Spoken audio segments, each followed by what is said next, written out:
And I've always been saying to you that the government needs to lead to ensure that something happens. And when them start happening, if you have to make a change and then you sell them out, When then you fine. draw the line between government getting involved and say North Korea, where you draw the line? No, but that's the thing. There's no, I don't know where to draw that line between that and North Korea. But Well, let I use that to say there's a line where government should be involved, but government must be involved in creating the environment for entrepreneurs, for private sector to do those things, and then they regulate with policies. and That when to you me, create that environment, it means you have to provide funding. I That's don't where know I'm that going. it does, but that's one way of doing it, I guess. You have to provide that funding. You have to make the soil fertile. And that's what I mean when I say government have to get involved. Because right now, Simon, we need to kickstart the agriculture industry. Right. But where it is at now, government might have to pay people to go farm. No, all right, but we are in extreme circumstances. Yeah. And governments, we know governments in Europe and the US provide subsidies to farmers and so on. High Particularly, subsidy too, yeah, not just agreed. subsidy, but high subsidy. Yeah, because you know they want to ensure that their farmers are competitive and stay within And food certain security, parameters. Simon. Absolutely. Food security. Yeah. So I want this to take us to Case College of Agriculture, Science and Education that was just in the news. Right.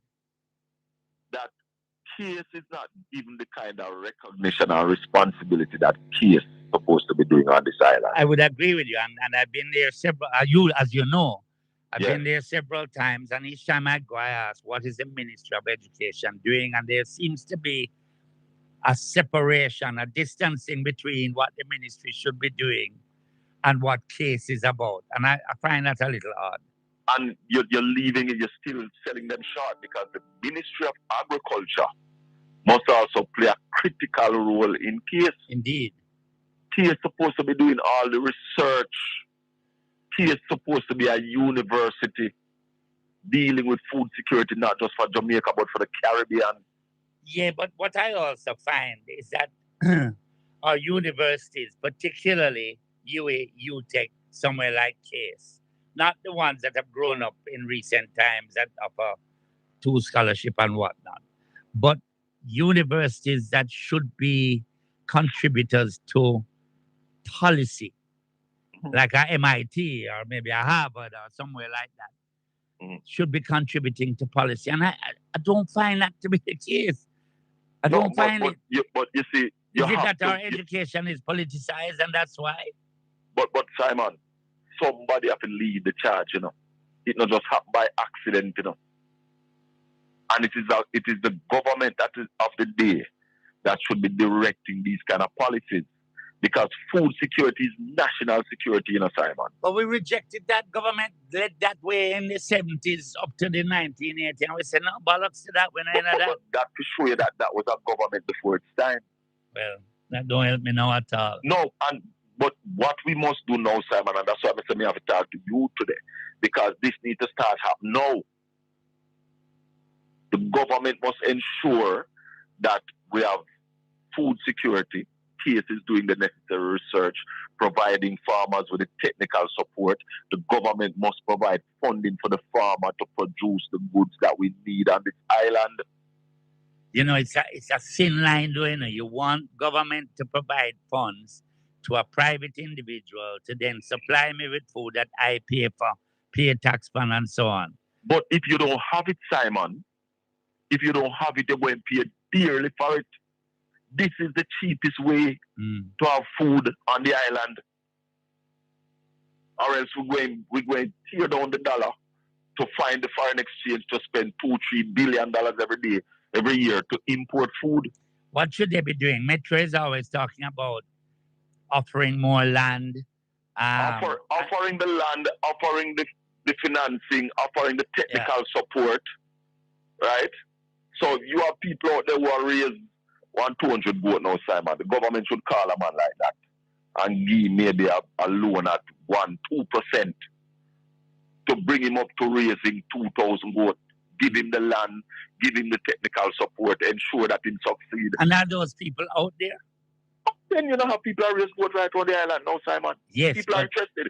So that's why I say me a point to the people and we are doing a yeah, but little. we tend to do things on a small scale, a little hand to mouth scale. But we don't have the capital. The average man in the street don't have the capital to go large scale. You want to go large scale. And that's why I say government now must get involved. Look on them man there and take them to the large scale. Give them the financing, give them the land, and ensure that them grow. Because their failure is the failure of the entire island. Having done that, do they then regulate what those farmers do?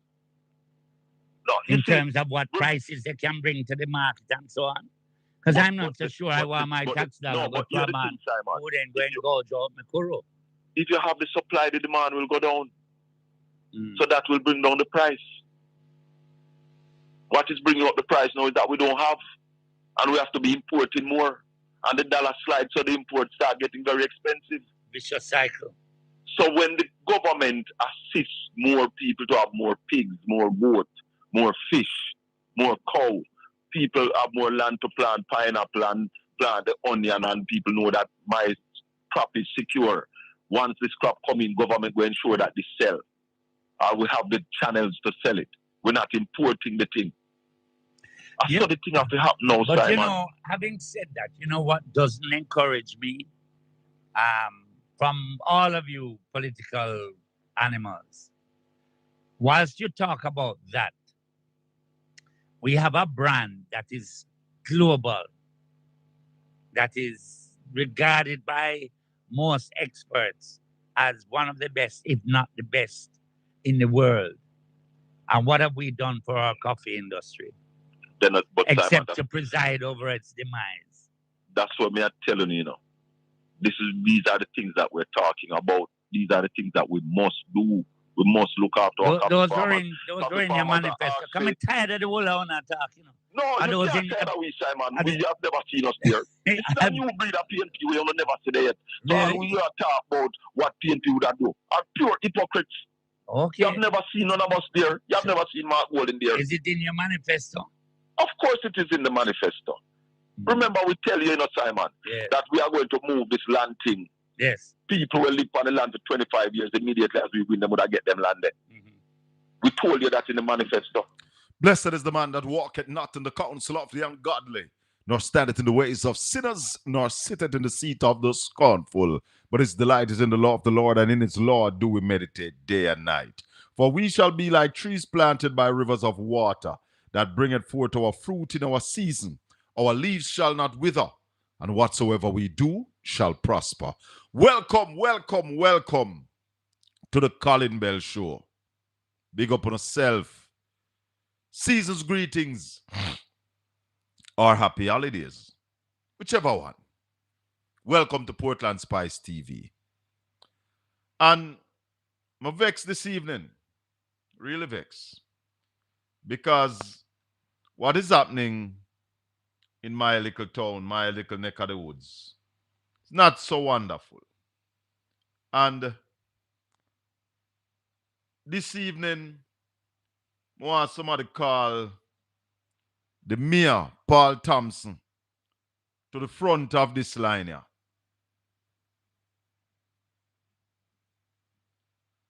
I want somebody call Paul Thompson to the front of this line here.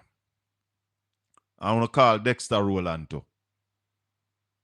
I want to call Dexter the councillor for the town of Port Antonio. Both Dexter and Councillor Mackenzie. Now, those of you who know me, me no claim balance because I think most of the time when people try to be balanced, they become hypocrites. Yeah? They become hypocrites. This is Portland Spice TV, coming to you live from Port Antonio, Portland, Jamaica, right here in our West Indies. Yeah. So, most of the time, when you see people are trying to be balanced, it's pure hypocrisy. Because to suit the next man ego, you go find something else to deal with when right in front of you there's an issue. You don't need no whataboutism, and you don't need to go find nothing else to deal with. More than just deal with what is at hand. Deal with what is at hand. What is at hand right now is this. Look on this. Bring it up. This is my town of Port Antonio. All of this right here, so, is a big pile of a big heap of garbage in the town of Port Antonio right now, as we speak. This picture is not a hole. Pure garbage, this garbage in the center of the town of Port Antonio. And this amount of garbage did it from morning. We passed that about after 10, and it was there. And when I got back to broadcast house,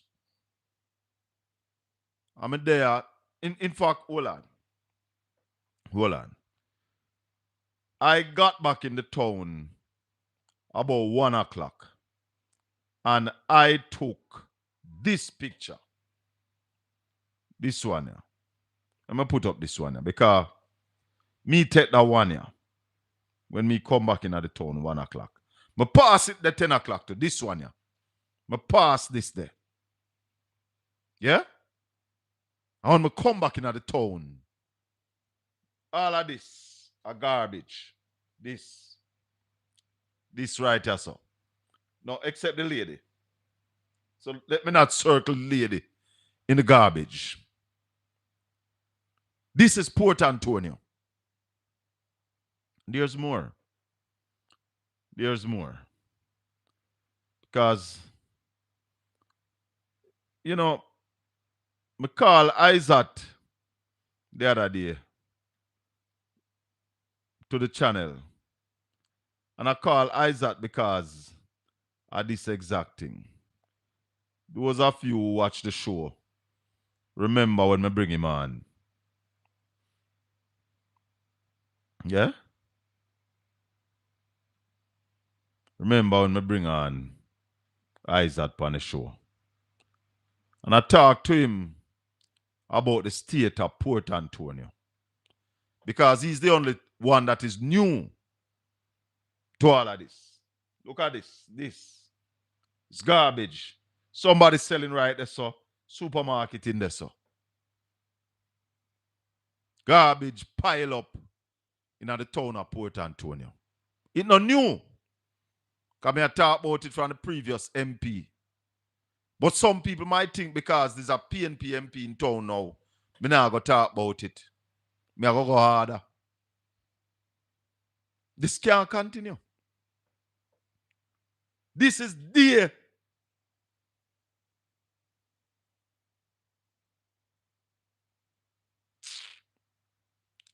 The mayor of Port Antonio gets somewhere between $1 million and 1.2 million, 1.5 million every month for what is called township. This when I preside over this garbage heap. I don't care who want to vex with me now. I care zero who want to vex. Because if you are preside over this, that's a water circle up in the town. So the market square now. And we can tell us if you go up William Street, it might worse.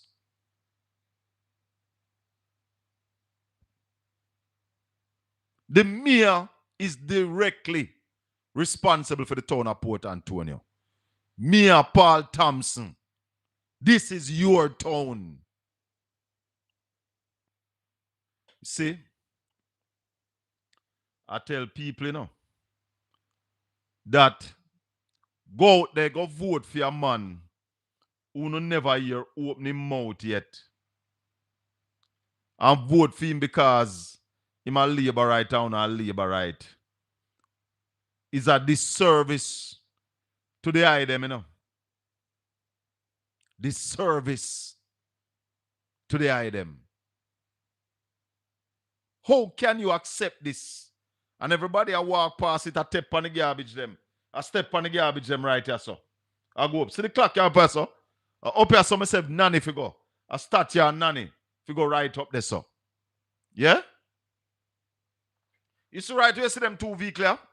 It's a pedestrian crossing the right there, so where people cross the road, And this is the garbage, and see the man I sell food right here, so. Wrong provision I sell right here, so. But believe me, one jerk vendor the right round there, so. Mr. Humes.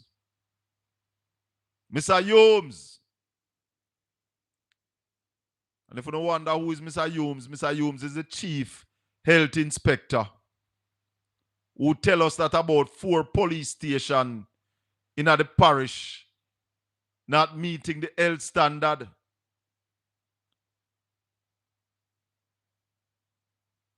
We're not going with leptospirosis in the place.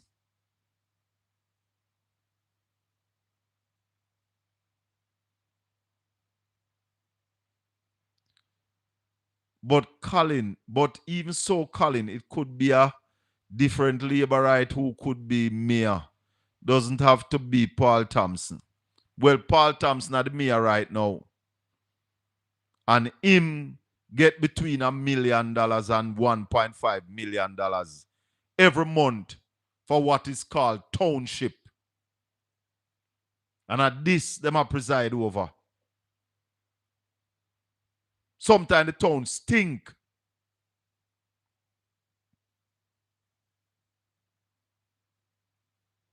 What kind of standard this?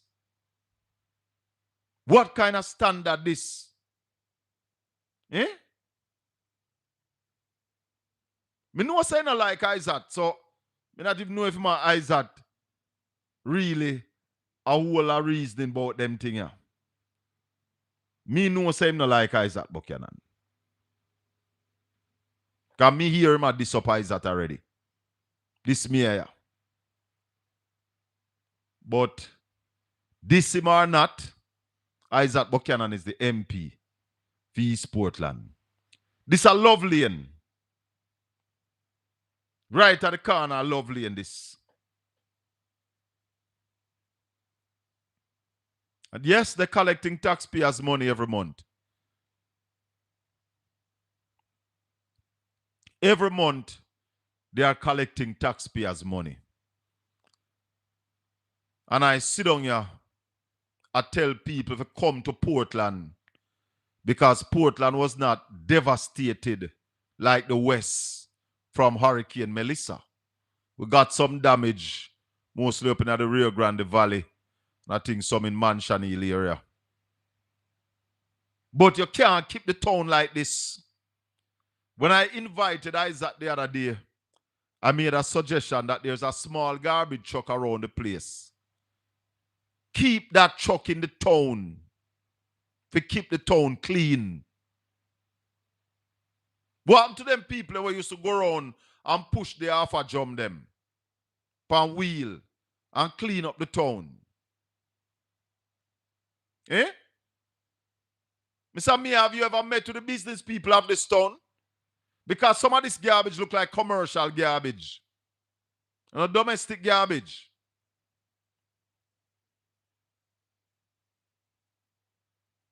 This is nasty. And anybody in charge of this nasty. So the Mia is nasty.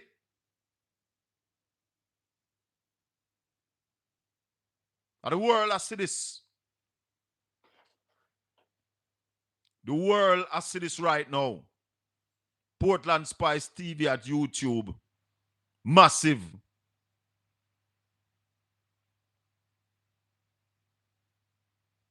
So, Me now apologize for putting this out this evening. Me tired of it. I have spoken about it a lot. I not put up no picture. And I know some of you might wonder, and then if the town so dirty, why you don't put up picture? Well, see it here. Here are the pictures of the dirty, stinking town.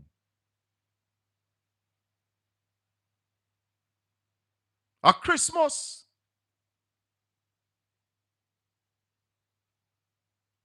And I am not blaming the civil servants. I am blaming the political directorate.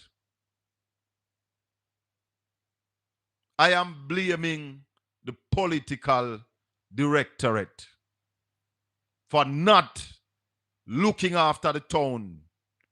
As bad as things be, Benny White used to go out and paint the town himself, you know. Some Sunday when Benny White was mayor, you see Benny White a wash down and a paint down. Wash down and paint up. Somebody saying it's an all-island issue. Garbage everywhere. Well, tell you what. Me I deal with my yard first. And this is my yard. My yard this. Where the me I keep dirty. They need to audit this me here to see where I do with the money for township. Because I don't see it. Where is the money that you're getting for township? Councillor Dexter Rowland, you need to come forward and speak. You need to also assist in getting the town clean up. You are the councillor, Comrade Rowland. The town can't stay so. There's a breakout of leptospirosis on the island. And a son of the town. Look at that. I say, you know, run town. But you know, the people of Portland voted for these do-nothing people. When I warn the people of Portland that leadership is critical and leadership have a role to play, I don't think it was a joke thing. Do you see anywhere start get so dirty and nasty, you know, the next thing will come a crime? Colin me has a problem calculating how to dispense the funds. No man, cleanliness is godliness. So you should take a page out of Kingston Mayor's book, even for once. Nasty. So you keep your yard nasty. The Mia is your yard. Dexter is your yard. Me I put it on the two of you. Me I put it on both of you. Dexter don't get the money where the Mia get. The Mia get a money called township. Because the Mia is not the Mia of Portland. He's the Mia of Port Antonio. So Paul Thompson have direct responsibility for Port Antonio. Paul, where you collecting the money for a month time? Where your salary for? Just for a meeting? Eh? It's just for a meeting, Paul? I should have put up a picture him side of it. If it stays so next day, we are gonna put him picture. We are put him picture right in at the garbage there, so. And pack garbage upon him. Can't be. Cannot be. Port Antonio is a beautiful little Georgian town. Yeah, you see the Georgian infrastructure, the Georgian building. Nice little town, you know. We don't have no whole modern building. But if it's kept clean, it's a nice little town. Fix up the sidewalk. Right in the town of Port Antonio, grass I grew up on the sidewalk. You have blocks will drop out at the sidewalk. You can't keep a little town clean, man. Eh?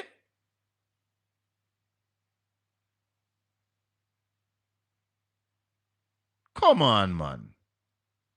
Come on. We must can do a little better than this. We can do a little bit better than this. Is there which picture I don't show yet? Hold on. This is another one. I don't show, and me never show another one yet. Look at this one. We can do better than this, man. This is just down the road from the police station. This building up here, so where I see the blue building. It's a police station that. And see the next thing, yeah? See the dogs them? Dogs are take over this town here. And then on this first Caribbean Piazza is where the homeless people them take up. And on the post office Piazza, a building was built for the homeless people. Why are they not being housed at that building? What is going on in Port Antonio? It's a shame and disgrace. Shame and disgrace. I am in Barbados as we speak. It's completely different. Bajans keep their country clean. Jamaicans need to have some pride. Yes, man. Put some laws in place. Litter Act. But if you're mayor, you know, once you become mayor, one of your first things to do is to bring the business community together and work out how we're going to move the town. But then if you don't have no vision for the town, you can't work out nothing. Where there is no vision, the people perish. It's sad though. Sad. The same thing we see up our fellowship division. They voted for a young lady that they have never heard her speak. So you don't know where she think. Or you vote for somebody, but you don't know what kind of ideas them have. What kind of rubbish is that? Eh? How you going to vote for people we have never heard them speak about the area that you have voted for them manage? Then you get this. You see, Bible says not where you eat will defile your body. I will come out of you. So if you don't hear your leaders speak and speak of their plans for your community, plans for your town, how to help people, how to move people from poverty to prosperity, you never hear them talk about that yet.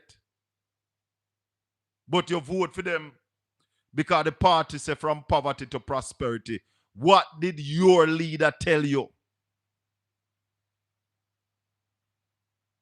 Time come, we have to stop this rubbish. You need people who can manage, people who have civic pride,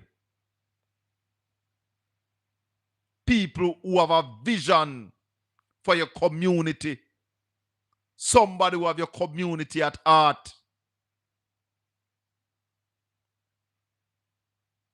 Look at what you get. Look at what you get.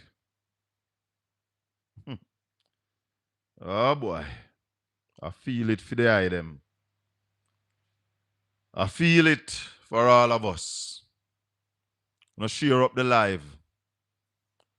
Everybody who is on the live right now, just share it with somebody else. And make a double viewership right now. We are on our way to 9,000 subscribers. I think we're at about 8,700 and change. I'd love to get to 9,000 by the end of the year. Please help me. Help Portland Spice TV get to 9,000 subscribers. It is very sad what Port Antonio gone to the dogs. Are the dogs come to take over Port Antonio? The dogs are here to take over because the people we have as leaders are bleeders. They're not leading. So the dogs have taken over Port Antonio. Hello, good evening. Good evening, boss. Welcome. Welcome, man. You boy, when me hear you on that topic here, you know, say is that topic where boy, me talk to you about it already. Mm-hmm. Yes, man. The town dirty. The town dirty, man. About the problem is not Colin. The part of the problem is the ignorance that is taking place in the town. But so to fix the problem, yeah, we have to fix the market. Yes. And me and you talk about this already. But we know you're nobody have to fix the market. Because the thing about it, you know, we can't do it no way. You can't take the people off of the street and then on a way to sell. But hold on there. Let me show you something. Let me show you something. Because no market no there, so. This is an upper market, you know. Eh? This picture I want me to show now. Yes. This is a lovely lane. This is an upper market. Why this garbage there, so? The market not going to do with this. No, but part of the problem, Colin, you see, because the people them spread out all over the town and sell, you find that the garbage them they're all over the place. But brother, nobody now sell on a sidewalk here right here, so. That picture, let me take this, you know. Me take that picture here after 1 o'clock, Let me tell you something. Something that I saw yesterday evening. I saw somebody walk across the road from Lovely and go across the road with a bag and drop it right at the light post. And the light post this? I show you. And that can tell you me see it yesterday. See the sign and people are right at the sign and the light post? Yes, it's a garbage collection point. That is a commercial garbage. So to fix the problem, one, we have to get the market up and running. First, so early in the new year, that it is the first thing we have to ask because I know the previous member of parliament have gotten a number of money, a whole heap of money to the market. What has happened to those money? I'm not being mischievous. No, it's not mischievous because I think she had announced, I don't remember the figure, but what I am remembering in mind is about $50 million collected. And I know that she had handed out about 20 million to some of the vendors. What happened to the rest of that money? But not only that, the Ministry of Local Government had also set aside some money for the repair of the market. Right? Some money came from the Ministry of Local Government also. Yes. Right? So in order to fix the town, we have to first get the market up and running. Right? So that we can put some order in the town. But Carla, there's no order in the town right now. Carla, the garbage now have to stay so. No. This garbage, all right, let me tell you something. You see this pile here? This is the right of the market, people. So all of this on this side here is the market this there, so. Right? The people are selling on the piers of the market where pedestrians used to walk. This amount of garbage, I passed it there about 10 o'clock this morning. And when I go take back this picture here, it was after 3 o'clock. When we send somebody, so go down the market, go take the picture here, send come give me. This was after 3 o'clock. So this pile of garbage did it all day, not been collected. But another part of the problem, it look like we don't have enough trucks. But that is another part of the problem. My brethren, I said to Isaac the other day, and I know it not come under Isaac portfolio, you know, because garbage is the responsibility of the municipal corporation. Exactly. Right? The parish council. Any PM collect it, but any PM get paid from the local government. So the parish council really supervise garbage collection. And I said to Isaac, there's a small garbage truck around the place. Use that truck to deal with the town. So all day that truck should be going around. Yeah? And collecting any pile up in the town. But it's not only in the town. I don't know. in a the division where you run, there's a skip, a breastwork, right out of breastwork there. Oh, and God. just at the end at the bottom. It is atrocious. Listen, sometimes Georgia have to call where the man name Hardly Garden. Georgia call him directly more time for then come pick up the garbage. It is atrocious. So the garbage in the town of Port Antonio is, and the other night, you know what upset me the other night? Me say we having a tree lighting ceremony in a dirty town. Listen, man, the mayor no have no pride. The mayor no have no No civic pride. The No mayor pride. no have no civic pride. People, the mayor get between $1 million and $1.5 million every month for what is called township. We don't know what him do with that money a month time. We're not seeing it. But when you sit down and you look, how can you have a tree lighting ceremony with clear garbage all around? You couldn't get the fire brigade come wash down the town. Eh? We used to do that, you know. That used to happen, when the fire brigade come out and wash down the town, you know. I talked to you already, and I tell you, say, Benny White used to be the mayor of Port Antonio. Yes. And Benny White used to wash the town and paint it himself. I mentioned that a while ago. Himself. Right? Because Benny White had pride. Himself. You know? And I can tell you, it is just, I don't know what is going to happen, but I can tell you in the new year, I start Buchanan, he have him hands full, because although it's not his responsibility as the member of parliament, he have to go put down him foot and demand certain things. Yeah, man, he have to make some representation, man. He has to. And Dexter Rowland have to step up to the plate too. Dexter is the councillor. Let me tell you. So we now leave Dexter out tight. No, I wanted to see him from the other day if we talk to him personally too, you know. We call him, but we never get through to him. Because me go beat him about it too.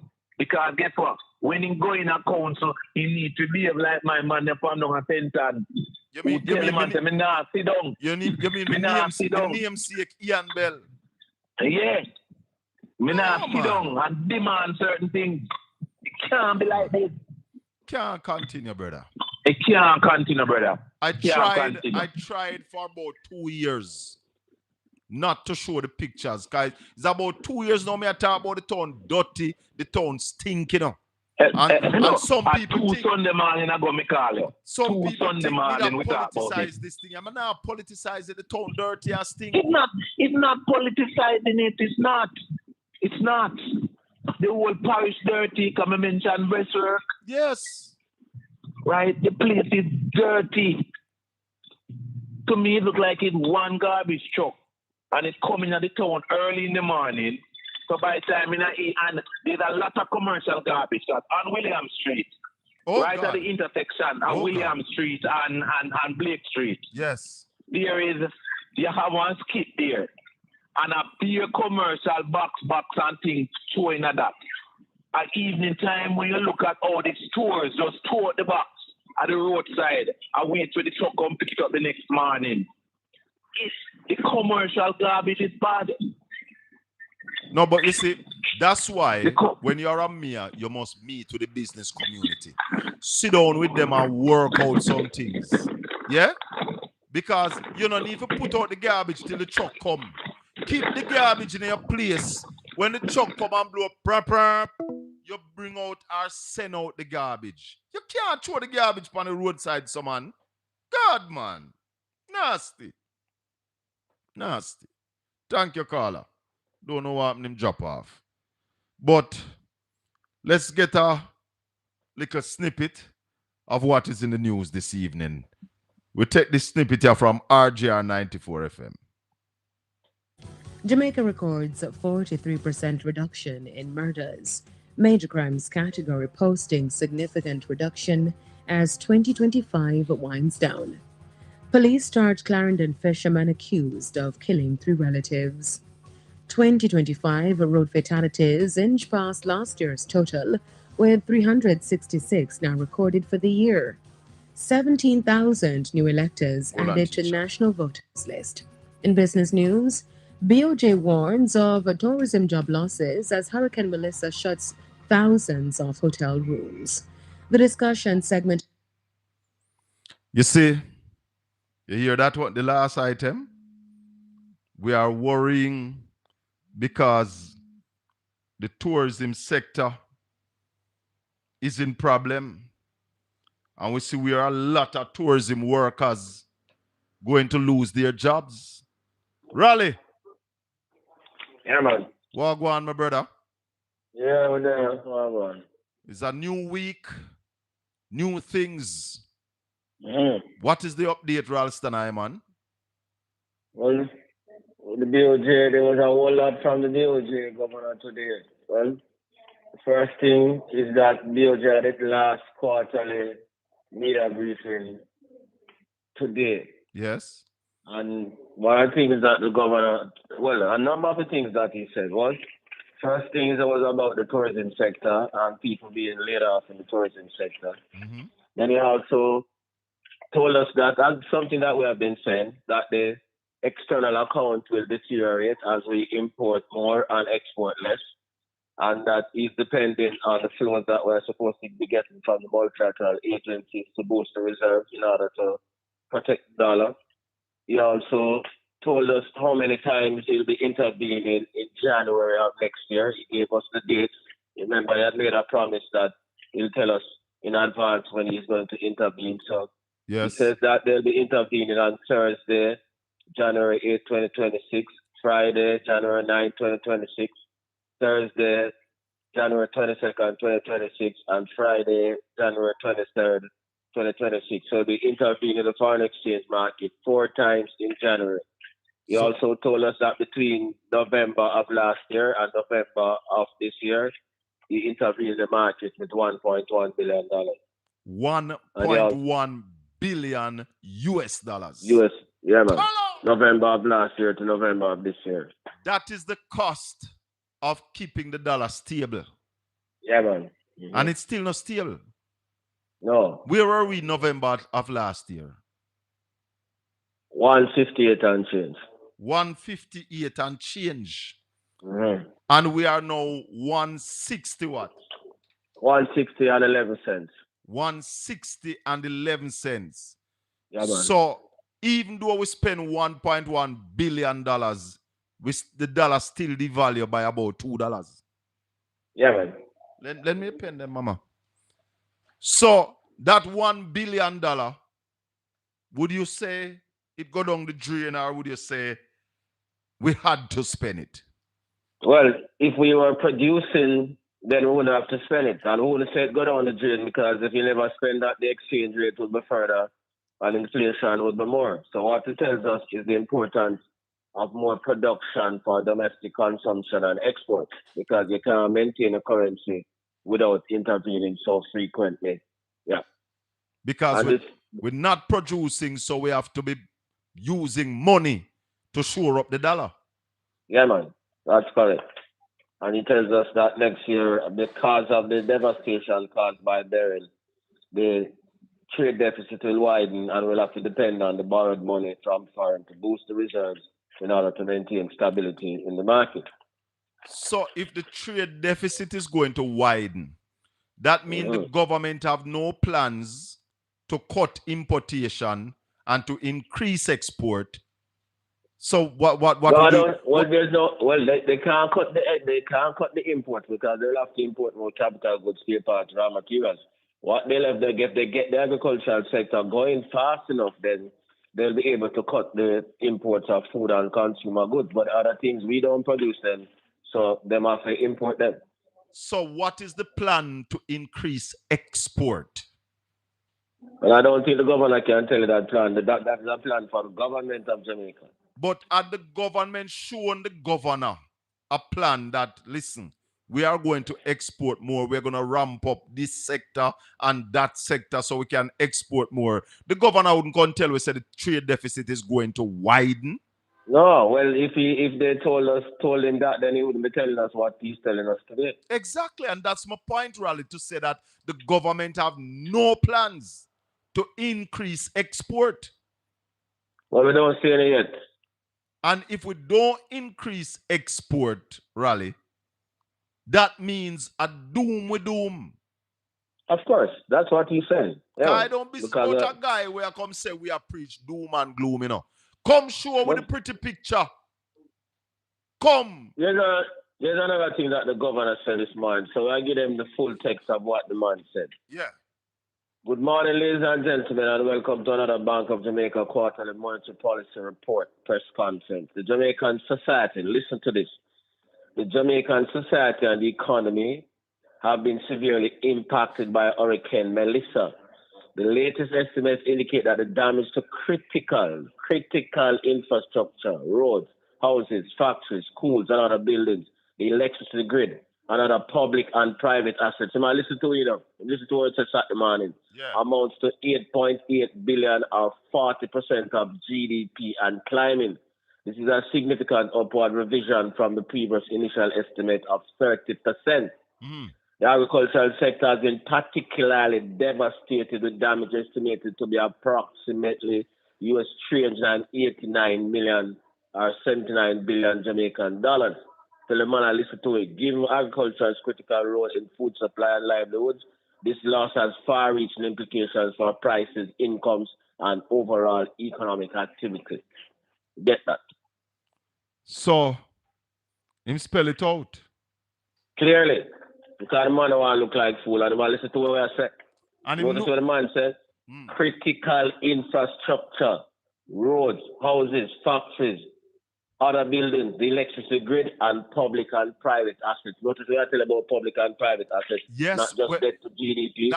That the minister pushed aside. Yep, precisely. Well, the man don't want to look like fool like she, so make sure him cover the bases. So give him 100% for that. And tell you the truth. Yep. So him gain some more respect from it. Yep. Because at least he must say what is supposed to be said. Yeah, man. Yeah, the right thing then. Yep. Raleigh? Yep. We've been asking for a growth plan from this government for the last 9 years. Yep. Where is the growth plan? And you have why you never get no plan? Yeah. They gave the public the wrong impression that the debt to GDP ratio is a symbol of wealth. Yes. That is what they did. So what people believe them and say, the debt to GDP ratio come down so I get richer. They never look at the broader picture that we're talking about now. We're telling about the assets of the country, because you build up those assets over the years. When you lose those assets, it tell you that you're poor. And that is why you notice S&P and Moody's over the weekend move the country from positive to stable. It's a step back, because the man must say to them clients, say, yo, they're in a difficult position, Get what I say to you, because the assets that they need to produce so that they can serve the debt on a sustainable basis. Those assets have been destroyed. And S&P has been saying to us long time that Jamaica, you're not growing. Precisely. Even though you're bringing down the debt to GDP, growth is missing. Yeah, man, because the debt to GDP is not a symbol of growth. It's just a signal of how the government can pay the debt, and they must pay the debt by compressing spending on the same critical infrastructure that get destroyed. What is the size of the Jamaican economy, Ralston? 3 trillion Jamaican dollars or 20 billion US dollars. That's the GDP, but our overall economy is bigger than the GDP, because you told us the other morning that government part size in the economy is about 30 and 36%, which is about a third. So you're saying that the overall Jamaican economy is about 60 billion US then? No. The total, that's why we're talking about the accounting type. Yeah. The total market value of all the goods that we produce is $20 billion. Right. But that does not include the critical infrastructure that we're talking about. And private assets. Yeah. So that's why I'm asking, when you add up all of that, or they have never done a calculation on that? They have never done that calculation, and that is why the man must have to do that calculation now. So we need that calculation. Precisely. That is what the international people are saying. Because when them just use the narrow GDP flow, Yeah, just the amount of goods and services produced within a particular year. Yes. Now look upon the stock of capital, the houses, the this, that, we hear the government start following, and start talk about. Because all those things have a value. We in Henry start talk about it now too. Yeah, because all those things have a value. So you have to value them and value the damage. So help me out with this, Raleigh. All right, so right now, hold on. We could just get it now. So right now, the value of the production is $20 billion. The value of the physical assets are 8.8 billion them gone so far. You follow me, I said to you? Yeah, with damage. Yep, precisely. $8.8 billion in damage. US dollars and climbing. But the Minister of Finance is trying to tell us that 8.8 billion, equivalent to 41% of GDP is just a measurement instrument. It doesn't mean that 41% of GDP is wiped out. That's what the minister tell us. Yeah, because she's just looking at the narrow flow value of production. She's not looking at the bigger picture in terms of the country's wealth. So if you notice, the governor of the Bank of Jamaica phrase his words properly. He never tell you about not GDP. He tell you about the damage to the society and the economy, which is the bigger picture. But yeah. Isn't you don't think that Ralston, that the minister understood that, but just bamboozling the Jamaican people who don't understand how the economy work? No. She don't know? No, she don't know, man. What a rally, man. What do you mean you man don't know? Don't know, man. The Harvard graduate rally. A graduate from Harvard University. Yeah, but remember, it's the same Harvard graduate who told us that buying back the Petrocarib debt, which helped us to bring down the debt to GDP ratio by 21 percentage points, was a bad move. The same Harvard graduate who told us that the 1.5 would cost zero and end up costing $32 billion. The same Harvard tell you that you can save $2,000 a month and buy a Pro Box. Raleigh, let's go back to that 1.5 and that $32 billion.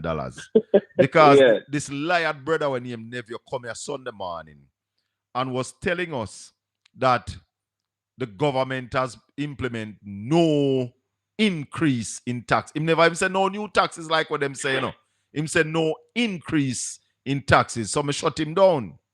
Yeah. But what he's trying to say is that the government bring on no taxes for the people. What the first 2 years? Go ahead, tell us about that 2 years. Yes. In the first 2 years, them imposed $32 billion in new taxes. Rubbish never that. $32 billion in new taxes. Yeah, the first 2 years. Yeah. To pay for the 1.5 billion. 1.5, yeah, man. Nonsense about that. So, Raleigh, when you watch them money now, almost 2 months after the hurricane, they have not built one house to really put no proper shelter over nobody.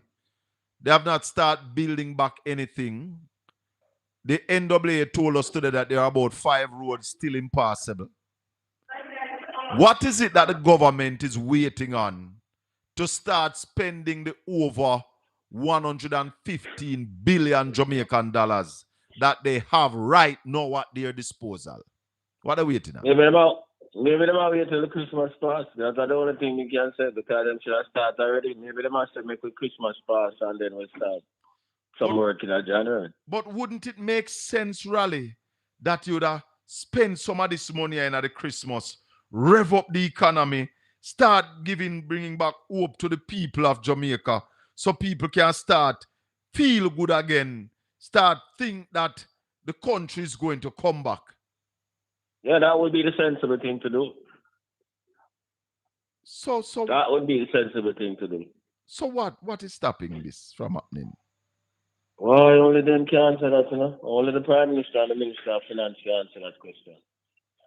The Prime Minister, can say where there's no vision, the people perish. That is the key. Yeah. Where there is no vision, the people perish. 876-804-7072. Ralston Hyman is on the phone. If you have a question for Ralston, you can come Where are the But trolls? Where are the labor rights who say we're preaching doom and gloom? Come tell me about the pretty picture. Come tell we say the figures where Ralston are give wrong. Come tell we say the outlook where the Bank of Jamaica put out this morning in that press briefing that says the trade deficit is going to widen. What happened when the trade deficit widen, Raleigh? it means that, as the governor says, your tourism can't cover it, your remittances can't cover it, so they must depend on the flows that are going to come. The borrowed money from the IMF and the World Bank and IDB and Development Bank of the Caribbean to cover those gaps and build back the reserves. Because I'm have to use up the reserves even more. And then now you need to build it back with borrowing because there's no production to support it. When the trade deficit widens, it means that we are importing a More lot than you're more exporting. than we are exporting. And remember, it was for the first 7 months of this year, it was already $3.5 billion. So we'll end up with about a $6 billion deficit this year. Hold on. You're saying it was, hold on, where's the rally? For the first 7 months of this year, the trade deficit was $3.5 billion US dollars. The difference between what we imported and what we exported. For the first 2 quarters? For the first 7 months, yeah. 7 months. 2 quarters. Yeah, little yeah. 1 over 2. Yeah. Yeah. I want to be importing a whole lot of things now. I import eggs, I import this, I import that. That is why the governor spoke about the importance of agriculture, because the food bill, I want the biggest bill. And then we have to import more machinery, we have to import more capital goods. That's why you can't ignore them today. You have to go import them today when they build up over the years. So the deficit will get wide now. And at the same time, we now get the same amount of money from tourism. We now get the same amount of money from BPO. We now get the same amount of money from remittances. So the government said we have to depend on the flows that are going to come from the IMF and the World Bank and those international agencies. So we have to depend on borrowed money to stabilize the situation. We're going to more debt. We're going to pay about this loan. We're going to pay about this loan if we now produce. Precisely. So that is what the Prime Minister and the Minister of Finance must tell you, how we ever produce to pay about these monies. That is why we're trying to say that generational thing, the next generation and the one after have a big problem. This sound like bigger than a big problem. Yeah, massive problem. This sound like we hit the wall now. Yeah, man. Yeah, man. Let me take a call, Raleigh. Yeah, let me take a call. Because this sound like we hit the wall. Caller, good evening. Welcome to the Colin Bell Show. We have Ralston Iman on the line, the top economic analyst in Jamaica and the Caribbean. Go ahead. Hi, Colin. Morning. Good night. Good night, Mr. Ralston. Yeah, man. Mr. Ralston, first and foremost, I want you to know that you're changing minds one by one, because you're the reason why I actually downloaded the 106 Power 106 app. Brilliant. Okay. But I want to ask you something. Since our independence, Never called the other day, and he was saying that how the economy is always good under the JLP government. Since independence, is it possible for you to give me a synopsis of what each prime minister left the economy in? Well, I mean, during the 1960s, right, just after we got independence, while we were a British colony, there was growth of between 8 and 10%. But at the same time, the majority of our people were not benefiting. So the whole thing about education was poor, housing was poor, and all of those things. So when Michael Manley came in, he attempted to fix those problems, right? And that is why he had this whole thing about university education, investments in housing, investments in social program, and all of those things. So he focused on fixing the social issues that kept the nation together, because the place was about to explode in 1972 when he took over. That is why he had people like Junior Biles singing about "I'm gonna beat down Babylon," Delrine Wilson singing about "Better Must Come," and all of those things. So with all that talk about Manley's recklessness, when Manley left office, the debt to GDP ratio was only 60%, right? So that is where we are trying to get back now after about 50 years. We had more educated people when he left. We had things like the Employment Termination and Redundancy Payment Act. Woman could have a baby and get redundant maternity leave and all these. None of those things existed during the 1960s, right? When the JLP administration left office in 1989, the same thing that you hear them talk about so often now, the debt to GDP ratio was 262%. 262%. We moved back from free education to people at the place to go to university and all of those things. Right? Come 2007, when the PNP left office, with all of them criticized Omar Davies. Omar Davies brought the debt to GDP ratio down from 262% to 115%, brought poverty down from 34% to 9%, brought unemployment down from 17% to 9%. The fiscal deficit, difference between what the government spent and what it collected, came down from 8% to 5% and paid off the IMF and left the IMF. Up comes the JLP administration in 2007. Hans Wallace was the leader of government business at the time. The country, the Great Recession started. They told the people of Jamaica that the Great Recession would help Jamaica. Never went to the IMF until 2010. The debt to GDP ratio climbed to 147%. The budget deficit was 6.75%. The overall deficit was 10.75%. And Jamaica was locked out of the international capital markets, couldn't get no money from nowhere to borrow. Up comes 2012, Peter Phillips. Peter Phillips and Portia Miller had to put their credibility on the line. Talk to the Black Caucus, get Christine Lagarde. It was Christmas Eve. We're almost near Christmas again. Yes. It was Christmas Eve to get Jamaica, help Jamaica to come back because the IMF turned its back on Jamaica. And once the IMF now deal with it, the IDB now deal with it, the World Bank now deal with it, the body now deal with it. We have to beg Christine Lagarde to renew Jamaica. We were over at the Ministry of Finance. We spent Christmas at the Ministry of Finance. January, February, we never got an agreement until May of 2013.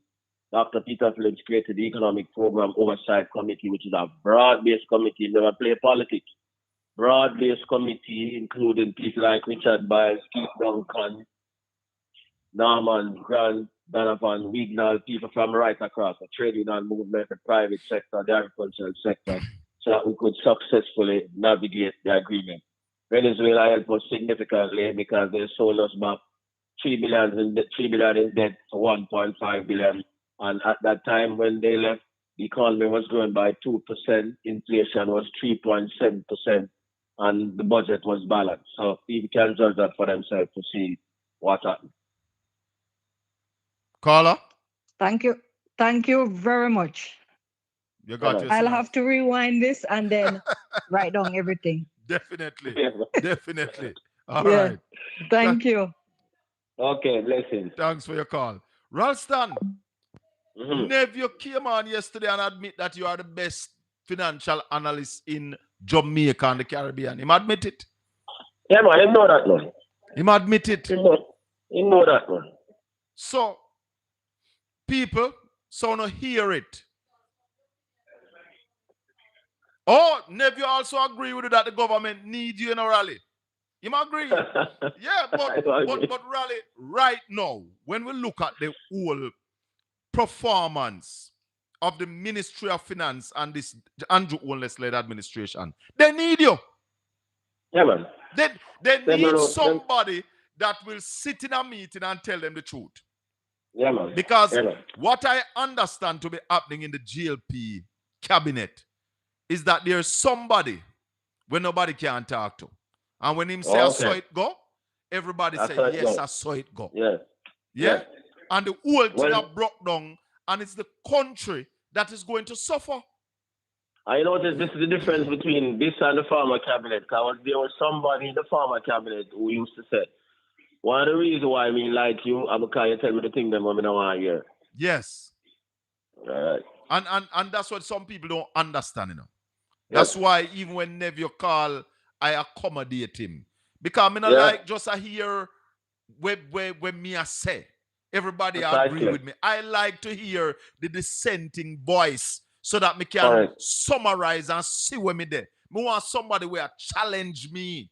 Yeah, man. Somebody where I say different. That you can put the pros and the cons. The cons together, yeah, exactly. Man. Sorry for go, brother.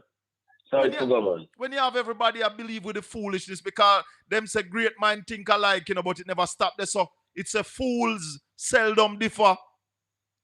Yeah, man. Yeah, man. Group think. It becomes a cult. Yep. Yes. Yep. No dissenting voice. And Yep. that's why you have whole heap of the stupid bloggers them. I behave like they have battered woman syndrome. They're saying the same thing when they make no sense. And even when you point to the facts, when you tell them that the trade deficit is widening, them tell you about PNP 30 years ago. That never help us now. Can't help with. How that help us now? That's a joke, man. How that help us now? What is that there, man? We're taking questions for Ralston and we're not going to keep him all evening, you know. So those of you who have a question for Ralston, call now. 876-804-7072. Raleigh, the longer they wait to spend the money, does that have a negative effect or a positive effect? It have a negative effect not only on the economy but on the entire society, because we are doing about the process and people start get frustrated. You have to move quickly. Then timing is very important in economics. You know, timing important because things change. Yeah, we're talking about the time value of money. Yeah, and you lose opportunities. Precisely. The longer you wait, and people get frustrated. We have a caller. Go ahead, caller. Good evening, Ralston. Yes, sir. Good evening. Colin. Good evening, Marshy. Just a simple little question. When our debt to GDP exceed 100%, can we pay a civil servant without we borrow a loan? No, and that is one of the reasons that the people want the debt to GDP to come down. Because if you are growing fast, then it is not a problem. But if you have run a massive debt, just like an individual, so if you have a debt to GDP of over 100%, that means your debt are more than 100% of your pay. You have to start earning some money fast if you're going to maintain that ratio. So if you're not growing, then you won't be able to deal with that on a sustainable basis. So you have to cut things where you used to do. You have to eat less.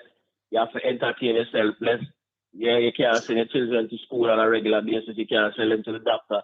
So the most important factor is growth. You have to grow your way out of debt. You can't contract your way out of debt. And now to grow your way out of debt, you have to educate yourself more. You have to build out more assets. And that is what the country needs to do.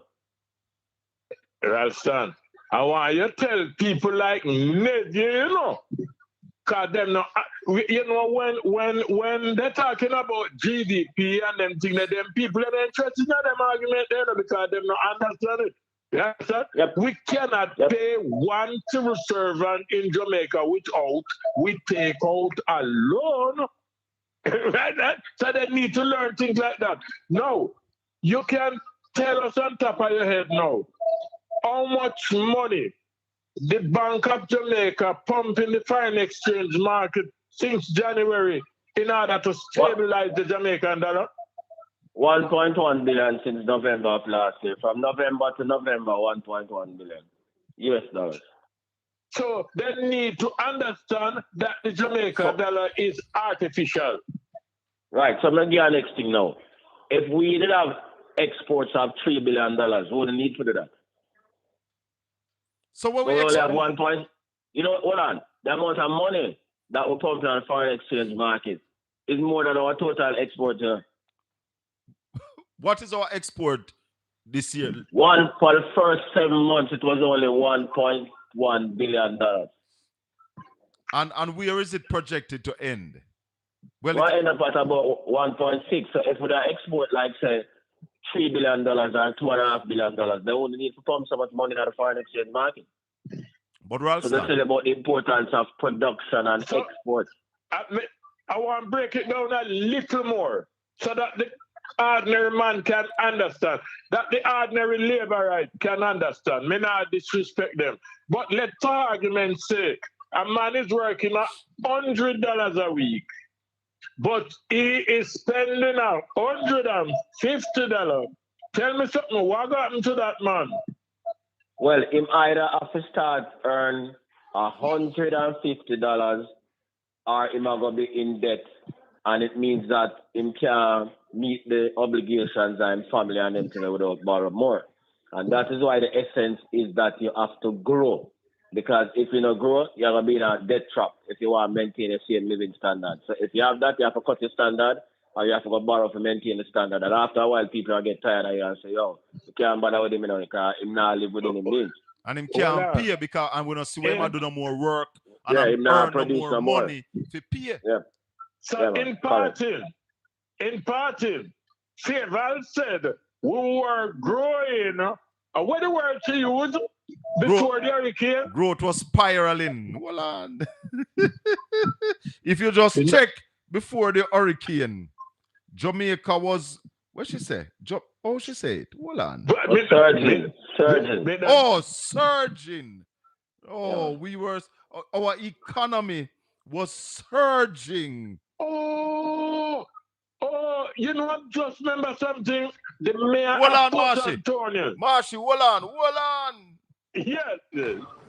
Madam Speaker, we only have to reflect that Jamaica's economy was surging before Hurricane Melissa. Yes, it was surging. That is misleading. Hey, Misleading the people of Jamaica. Me I want driver, you know. Me I want driver, you know. If you ever make mistake of the vehicle in a reverse and press gas, you know what happened? But Ralston gave a synopsis of the economy from the 60s. And I remember, Ralston, what you said happened in 2010. In 2010, as we said, after the new administration, the JLP administration came into power in September of 2007, and the Great Recession started during that quarter, and then continued to ignore the Great Recession and tell the people that don't help Jamaica because more tourists will come at Jamaica and then things.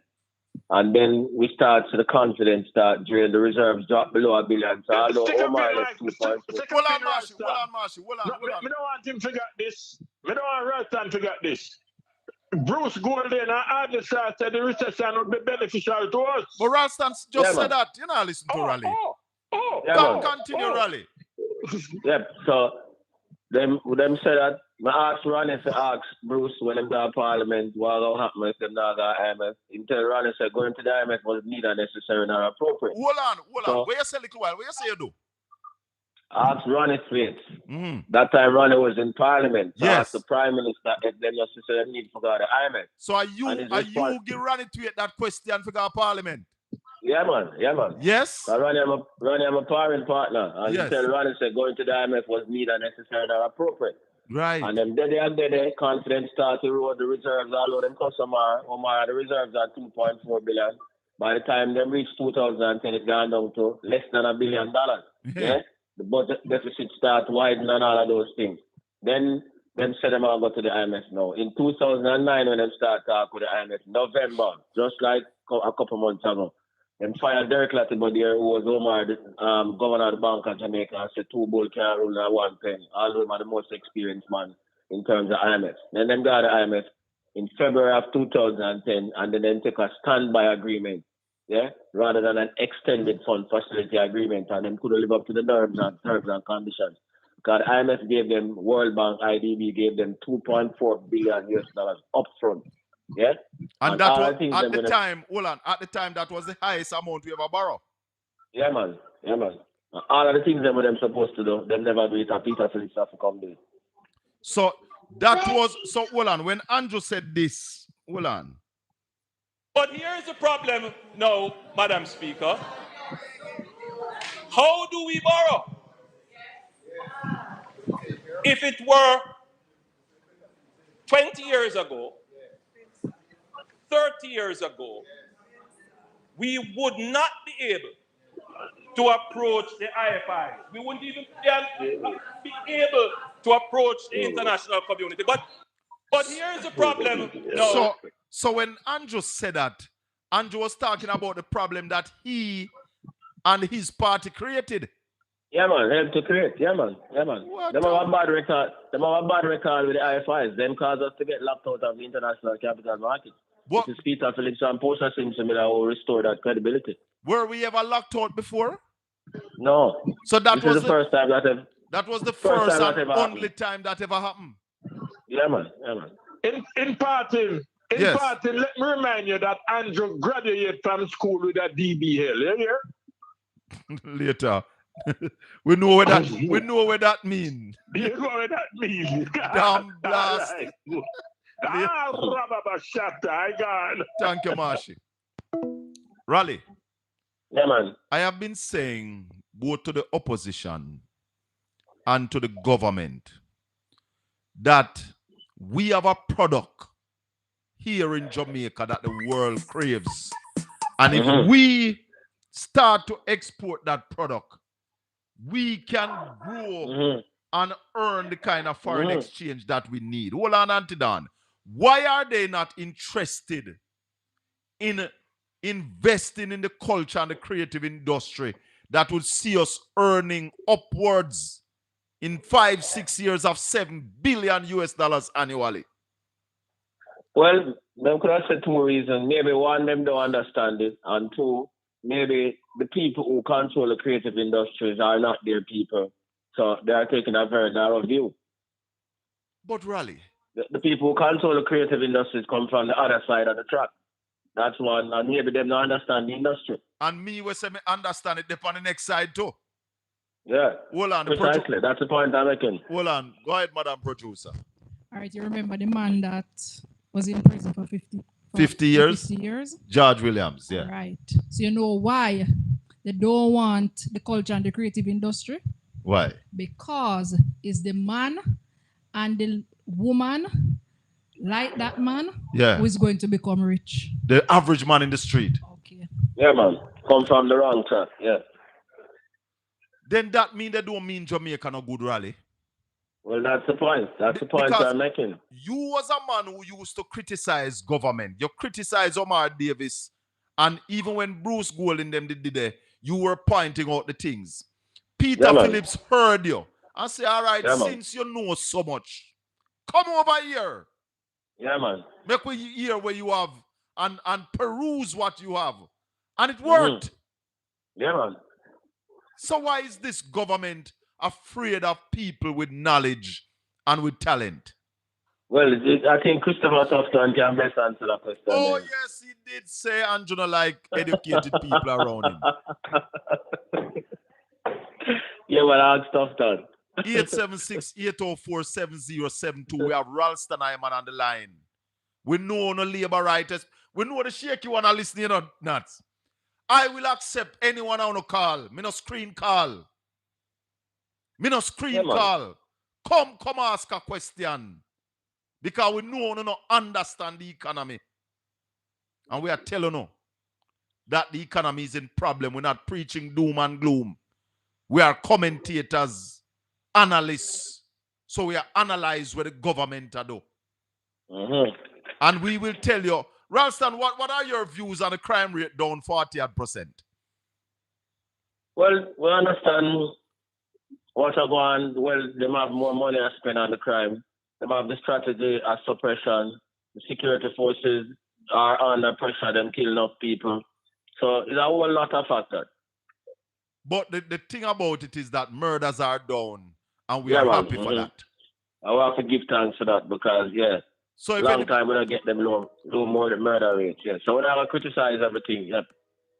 So if anybody asks, we're ready to tell you, said yes, one thing happen good, murder rate down. Auntie Dawn, go ahead. Yeah, man. Yeah, man. Okay. Greetings, Colin. Yes. And greetings to my tutor, Brother Ralston. Hold on, Colin. Greetings, Colin. Yes, Auntie Dawn, we're listening. We're listening. Go ahead. Yes. Colin, I have to say it again now that Ralston is here. Ralston, you know that you are, I call you the tutor because economics usually is a big lecture theater subject. Yeah, man. Yeah, man. And then them divide you up now and put you in tutorials to make you have a better and clearer understanding. And that is you where I am concerned. Okay. I really would like meet you face to face, because even how you talk, the gangster talk, when you describe things, you make with understand. Yeah, man. Simple, man. Simple. Yes, we come to simplify complex matters. When you tell me how the IMF say, them go and treat big man like them are idiot and so. we understand exactly what you're saying, you know. Yeah, man. And let me tell you something. When I listen to you, I shudder because I try to have a long-term vision of my country. And I am not a young person.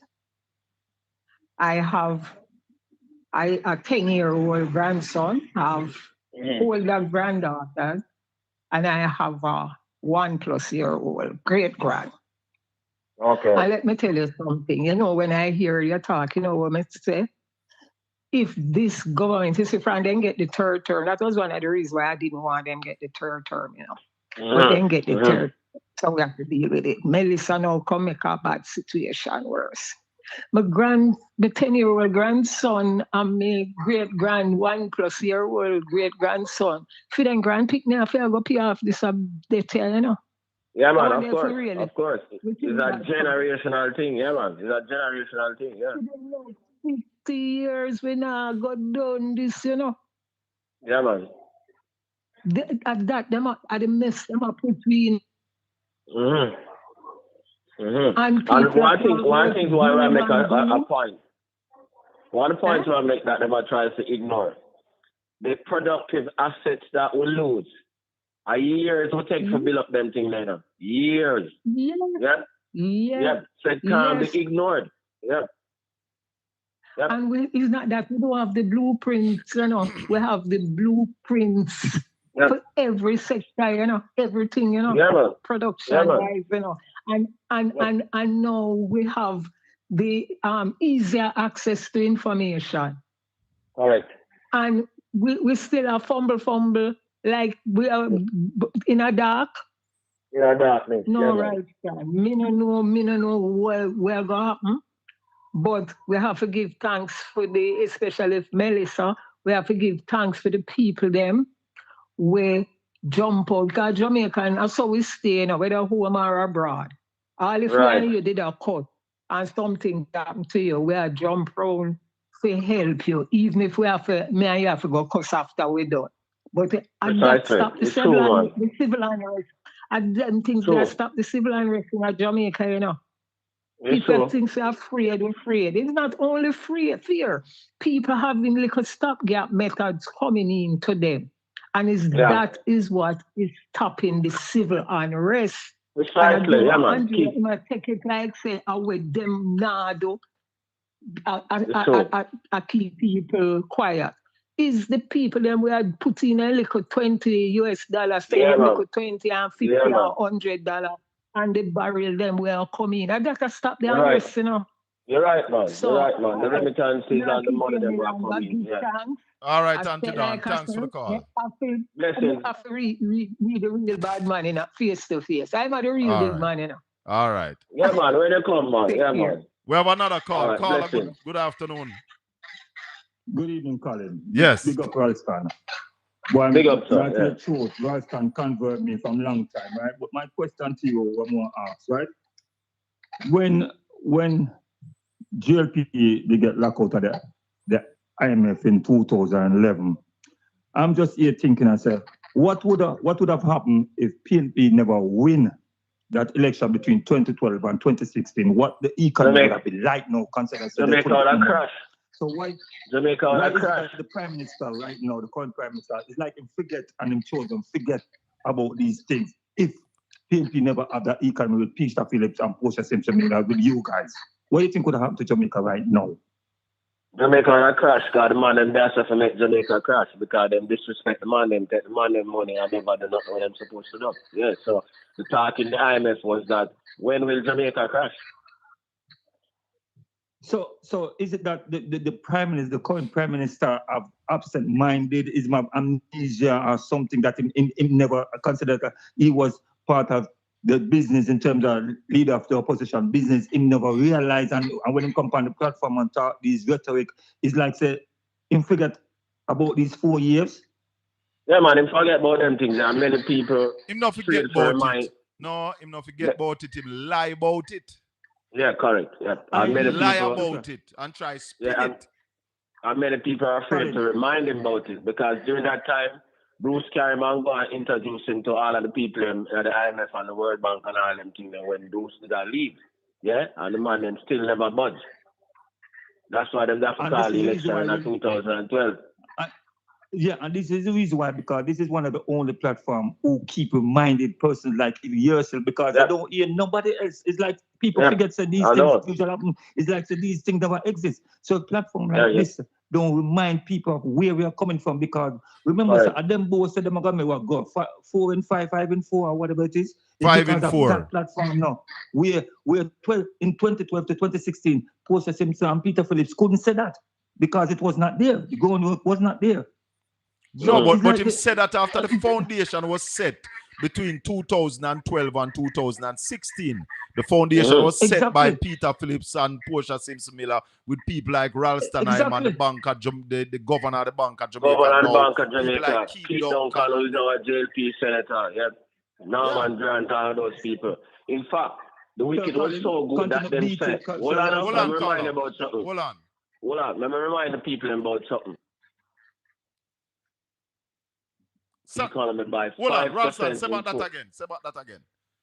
The wicked was so good for them that them said them are growing the economy by 5% in 4 years' time. And then they established this committee with all the way can know that Jamaica. Michael Leachin, Nigel Clark, Andrew himself, Paula Carr, Jarrett, all of the so-called big names them. And then they never come to them, say, boy, it was aspirational. Yeah. Hold on. Somebody in the chat room, let me tell you something. That man can't beat me. That man called Colin Bell name, forget views and forget a hype. As somebody saying in the chat room, that they sit down and screen record. So right now, him sit down and watch this and a screen record this to see what him can get to put on him platform. So you're gonna beat me and you're not no content. You beat me and you're not no knowledge. Them youth that can't beat me and me teach them youth there. And me bring them youth there in the media. Go ahead, Carl. You have another question for Raleigh?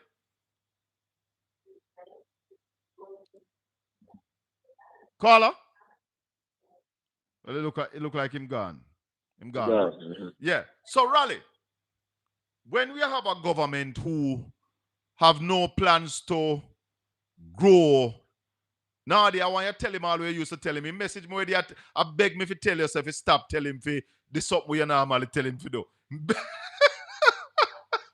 Anyway, yeah, Raleigh, when you have a government who is not showing any sign of a growth plan, not showing any sign of how we are going to earn our way out of the debt, what is next? What do the country do? What does a country do? Well, remember the election just gone, as them are willing to tell the people on time to September 3rd gone. So what we have to do is keep up the pressure on them and continue to educate the people so that we can get more people's pressure to get them to do the right thing, because you can't do anything else at this time unless the place is going to explode. And we don't want the place next. No, we don't want that. Yeah, September 3rd gone already and the people don't make that decision there. So we just have to keep on educating the people and exert pressure on them. That's all we can do. Well, the West is in a shambles, Raleigh. Yeah, but right now. The assessments have not been done. And without proper assessment, the government will not be able to respond properly. No, you can't. If you don't measure properly, you don't know what to do. Also, if the government sit down on their laurels and wait while having this whole heap of money, because the government have a whole heap of money to spend, is that so, Raleigh? And they don't spend it, then the example, I don't know if you can show me a next one, but the example that I see is 80. Am I right? Yeah, man, but we were almost there before this thing happened. We were the only country in the region that was growing slower than 80. We were the only country in the region that have a per capita GDP that is close to 80. So we're already there. So, all this I do a fast track it. Are we going to see any job loss, any more job loss, because we have lost a lot of jobs, Raleigh? Are we going to see any more? Well, yeah, because, if they can continue to wind down and firms start now make the kind of profits, because right now every firm is under pressure because of the lack of a recovery plan and a recovery. If these things continue to sink in during the first quarter, you have a year more layoffs. I remember say everything is linked up, right? So if the agricultural sector don't recover, then it will affect manufacturing. If the tourism sector don't recover, it will affect manufacturing, it will affect agriculture, it will affect transportation. Remember, it's a chain. Everything is linked up, and that is why we need to start moving as quickly as possible. If the trade deficit continues to widen and all of those things, it means that it is going to lead to layoffs. Finally, Raleigh, when you're taking money out of the economy, and those of you who are just joining us, we're talking to Ralston Hyman, and he told us as he came on that the Bank of Jamaica will be taking another $18 billion out of circulation this week. How much they take out since December, Raleigh? Well, 36 and 18, that's about 54, about 54 billion thereabouts. They take out about $54 billion out of circulation since December. No, man, it's when they take out that big amount, the first time they take out so much, 50 billion. And in December, that too. 50 billion, yeah. So it's a rolling over system, so about 100 billion, yeah. In December? The total outstanding when them take out since the start of this year is now about 140 billion. But how you take out so much money in a December rally? What is that saying to us? Because December, the time when people have the greatest demand for money, and the governor say, inflation, I'm afraid of, so I'm not going to work for money to go spend. Because the place I get inflated because of the damage done to the supply chain, particularly agriculture. That is why I'm telling about the importance of agriculture. And he must say, boy, me still want to maintain my 46%. Now, that's the only thing me blame him for, because and it's because of the administration, because in other countries, when you have a supply shock, central bank try to work with the government to get things going as quickly as possible. Yes. Right now, the two of them are moving in the same direction. Him a contract and them a contract, and that's why the suffering is so great. Somebody is saying that they are going to impose new taxes. You think so? Impose new taxes, which part? How them all do that? No, man, that's going to be the craziest thing that them could ever think of doing. Or if you impose taxes, when the economy in a steep recession. We have a caller. Go ahead, caller. Yeah, I have a question for Ralston about agriculture. Go ahead.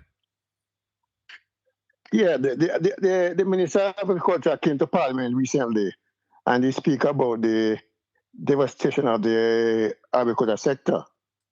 And one of the things he said he's going to try to help the small farmers. I can say up in Guysdale. He has 6 walk behind machine, which it should be said 6 tillers to help the agriculture revive. My question is the agriculture minister, is he brain dead or is he useless? What was that, Colin, the last one? He's asking if the agriculture minister is brain dead or is useless. Remember, him is part of a cabinet, so him can't just go out and do what him feels to do. Him have to take the instructions of him cabinet. So, when I say the agricultural minister is brain dead, but I say it will come from the top, the entire cabinet. So, the agriculture minister can't move on the things that is not approved by his cabinet and his boss. So, it go right back to the boss. All right, Ralston, when he said he had 6 machines, not 16, 6 push behind machine to help farmers. To me, it got to be brain dead. Yeah, but my fault now, but as I'm not saying, remember, him is part of a team, and the team have a captain. So you have to blame the captain for all of them things. That him can't go out and do things that him captain will give him instructions to do. It comes back to the captain. Okay. Particularly if you have a domineering captain, and him have a domineering captain. All right. I don't know what 6. I don't know what 6 machine can do to a farmer. 6 machine. All right. I don't know if it can help. All right, caller. Okay, bye. Yeah, man. Raleigh, anything finally you want to say? Well, we, the people of Jamaica, we have to be just sober within the Christmas season. And the governor made a very sobering presentation today in that in tell the society, unlike the Minister of Finance, the governor told the society about all the challenges that we face today. So the people will need to take into consideration what the governor said today, going into the new year, educate our people. So when they chat about the Christmas dinner, over Christmas dinner, about chat now about foolishness, chat about the challenges we face the country and how we can put some pressure on the authorities to get the country moving again if we want a future for our children and our grandchildren. So nobody set the Christmas for the drink liquor and chat foolishness. Talk about some serious things that we need to do as a country in order to ensure that our children and our grandchildren have a better future than us, and how we can pressure the administration to move. That's what I said, because I did say finally, but I see somebody in the chat room saying that JPS was sold for $250 million. And 5 years after that, the company was sold for $800 million. You know anything about that, Raleigh? What was JPS sold for, and why we had to sell JPS? Well, when JPS, when the government they run JPS, them couldn't run it. Government can't run them kind of thing there. So we had a bad deal with when them sell the company to Mirant. That was a very bad deal, yeah, right? And within a period of time after Mirant make them money, them cut and left with. I sell back the company. And sell back the company and make money. Yeah, but all them things are gone. Them things are beyond us now. Them things are years ago. We talk about how we go forward now. And this continuously going back and going back and going back when you now look forward is a big problem. We have to look forward now. All them things are gone. But Raleigh, the labor right trolls are unable, to defend anything that is happening now. And as I said to them that if you are running the country for 10 years and you couldn't fix the problem, you have failed. Because well, they've gone 14 years now out of the last 18 years. They've gone 14 out of the last 18 years. Now. 14 out of the last 18. Yeah. And you still are blame with PNP though. But I want to remind them, Raleigh, that between 2007 and 2012, Jamaica's electricity bill went up, energy costs went up to 35 cents US per kilowatt hour. Coming from lower 17 cents and change, yeah? Right. When the PNP got back in power 2012 to 2016, electricity costs came down to between 20 cents and 25 cents per kilowatt hour. Yeah, right now we're now, up to 37 and 40. 40 cents to 50 cents per kilowatt hour we're paying now. Yeah, man. Yeah, man. Why? Yeah. Why is that? Why didn't the GLP had a chance to do some renegotiation on the license in 2020? Why they didn't do any? Ask the GLP that. Why they didn't call in JPS in 2020 and renegotiate the license? Because the license stipulates that some renegotiation could have done. Also, go ahead. Also, the government does not have to wait till 2027. The government can call in JPS right now and renegotiate the license. Why are they not doing that? Yeah, man. Yeah, man. And we never build out renewables as fast as we should either. Yeah? No RFP. Yeah, no RFP has been given out for the last 10 years. None. And under the last PNP administration, we did what? Whipton Wind Farm. And we did about 2 major solar farms. That is how the price of electricity came down. Came down, yeah, man. But since 2016, your government, cheap side, have not done anything to reduce the cost of electricity.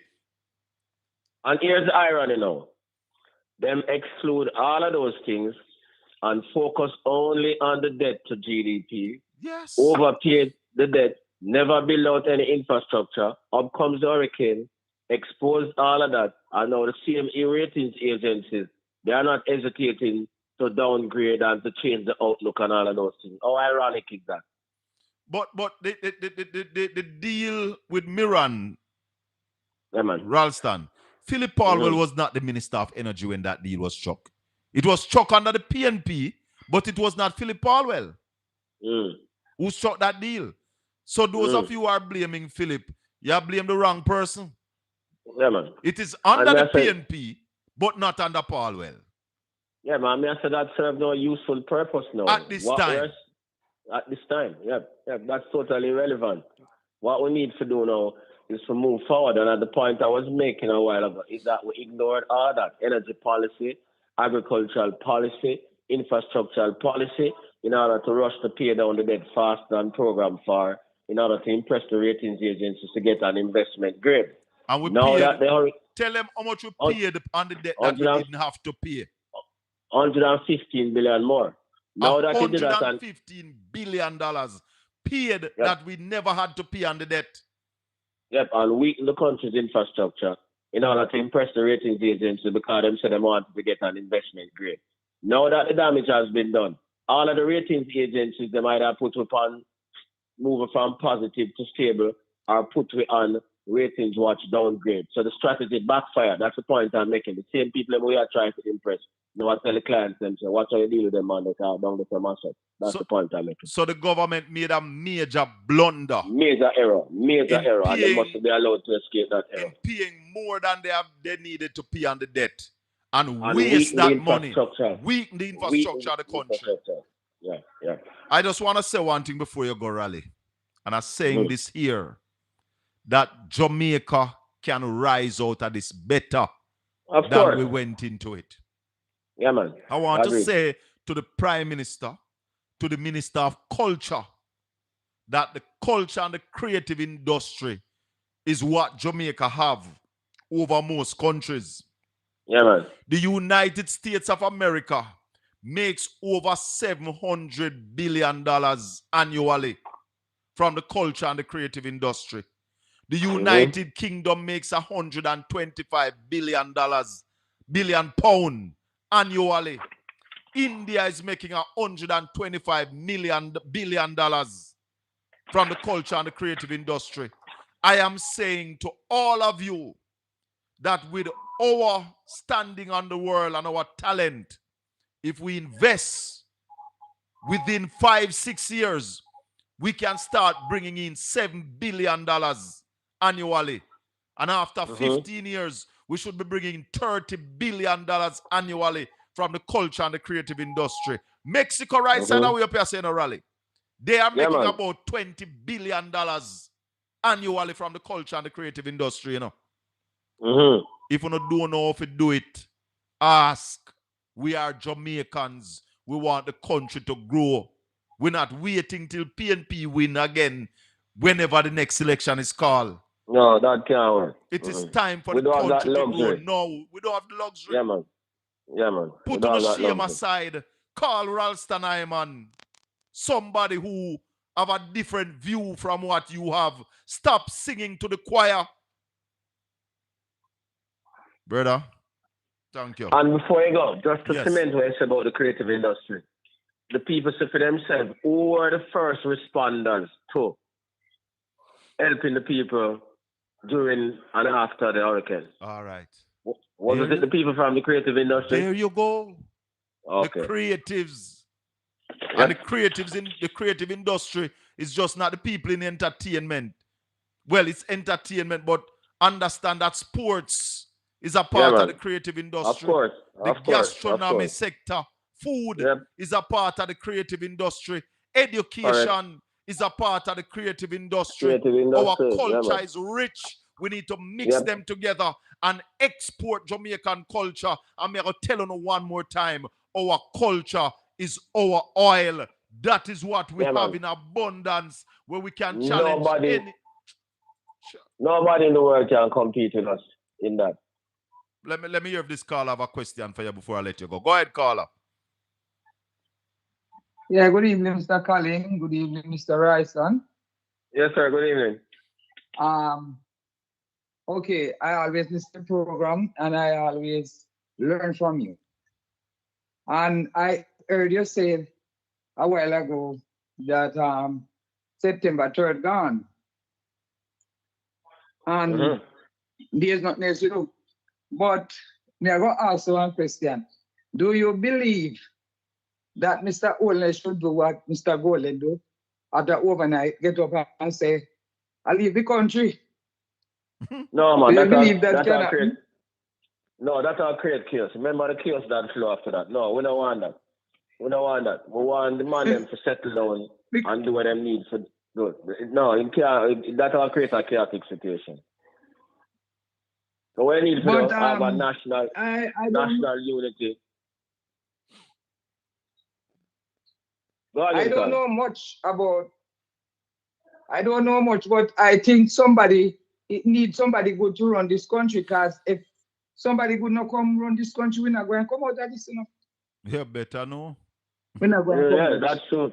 But we have to have an orderly thing. We don't want to chaos that because the chaos cause a loss of confidence and more poverty and everything. We don't want a chaotic situation, yeah? We want order. Oh, we don't want to go back down that road. Okay. No. I see. No. But No. that do you think, all right, the IMF have give them the money that Mr. Holness started about the other day in the parliament? No, they haven't get that yeah, yet? man, they might get it next year, man. They might get it in the first quarter of next year. So them not get it yet, but Okay. next year early. No. Yeah, man, next year early they might get it. Oh. So you don't think they will have a problem giving them the money with the finance minister? With this finance minister right now? Well, I suppose that conversations are taking place in relation to that, yes. But yeah, they'll be saying something to him about that, yes, and strengthening the team. Yes, them have concerns about that, and that is why Wayne Henry gone back in the field and do some better measurement and anything there. Yeah, but they'll give him some words in relation to the performance of the team. Yeah. Yep. So they're not gonna stop them from giving him the money, but they must say things to him that you need to tighten up, which means that him, because we start hearing the rumors them already, that he might need to find somebody for a replacer. Because the IMF, the multilaterals maybe not comfortable with their performance. No, then nobody could be comfortable. Nobody who's sensible could be comfortable with their performance. That's what I'm saying. All right, Colin. While them won't hold it over him, they must send him signals say, yeah, we're not too comfortable with that situation. All right. Raleigh, anything on Sir Fulton's funeral or any plans? No, want to we don't send hear the condolences details to yet. his family? We're still awaiting to hear the details. We don't hear the details yet, but we're still awaiting. All right, my brother. Thanks, We Raleigh. are in contact with the family, so we soon know all the details. All right, let me know. Blessings. Yeah, man. All right, blessings. Yeah, man. All right, cool. Ralston. Ralston, I am on there, the top economist, right here on Portland Spice TV. We give thanks to Ralston for sharing with us on a regular basis. And we said to all of you, Ralston, I man have his own program. He's on Power 106 weekdays, Mondays to Fridays, from 9 a.m. till 11 a.m. The program is called Real Business. Check him out on him program. 2 hours every morning. Ralston Hyman and Dr. Sutherland. Them give it to you straight and plain. Let me tell you something. Somebody's saying to me that where's that message? That Shaka, overseas producers are cashing in on Jamaica's creativity. Is Bill Buck at Jamaica Is Bill Buck a Jamaica production or Jamaican production? Don't even sure which Bill Buck you're talking about. Ralston CB, Colin Bell, around the world are buying physical gold. What is the Bank of Jamaica buying? Can't buy nothing. Can't buy nothing. Somebody said Babsy Gray and Jungle focus on Obia. Obia is a part of our culture. We can make money off it too. But where there is no vision, the people perish. A lot of people has become millionaires and billionaires because of Jamaica's culture and their creativity. But the government, no government, not just this one, no previous government, nor the present one, has really tapped into the culture and the creative industry. And I put it to you that it's a lack of understanding by our leaders why the culture and the creative industry in Jamaica has not taken off. They don't understand it. And then some of them just up in themselves. They're afraid to ask. And when they hear we talk about the kind of money that is made from the culture and the creative industry, them sit on one side and that not sound real. Check it out. South Korea, the government of South Korea invested in the culture and the creative industry. Google how much South Korea is now making from the culture and the creative industry. The government participated in developing a music called K-pop in South Korea to drive South Korea culture and creative industry. We already have reggae music. We have dancehall music. The two leading music in the world right now, the two leading genre.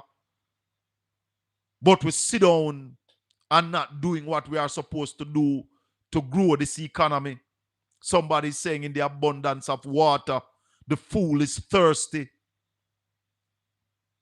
And that's why some of them bad mind we over here. Because we have vision. Some of them bad mind me. Because things come at them doorstep and them kick it to us so they never want it. And when we take it up and deal with it, them vex and get envious. But we pray to a God that sit high and look low. We not tell lie. We speak truth, the whole truth, and nothing but the truth. And you now see we sit down and a feed off of people. No, we don't do it.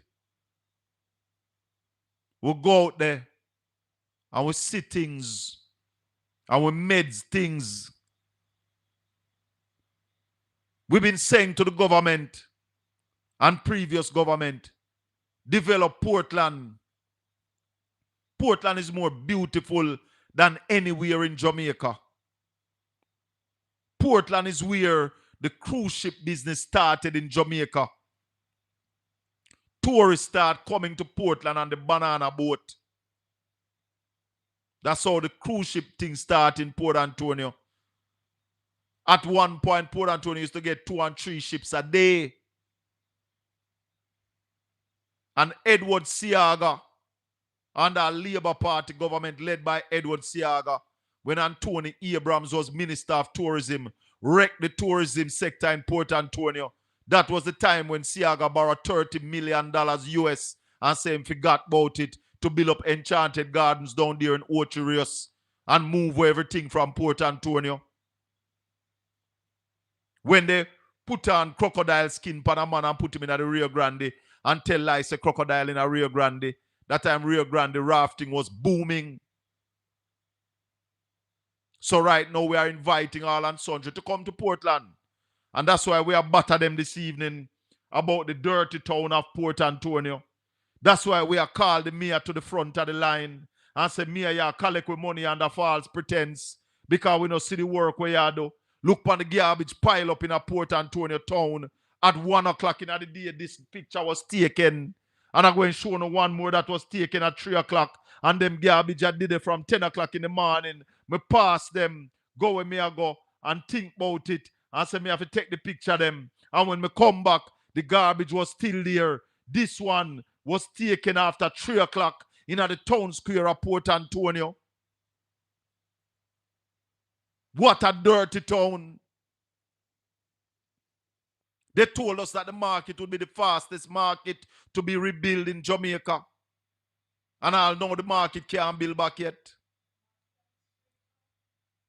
The people have to be selling on the sidewalk. So pedestrians have to walk in the street. The town is under no management.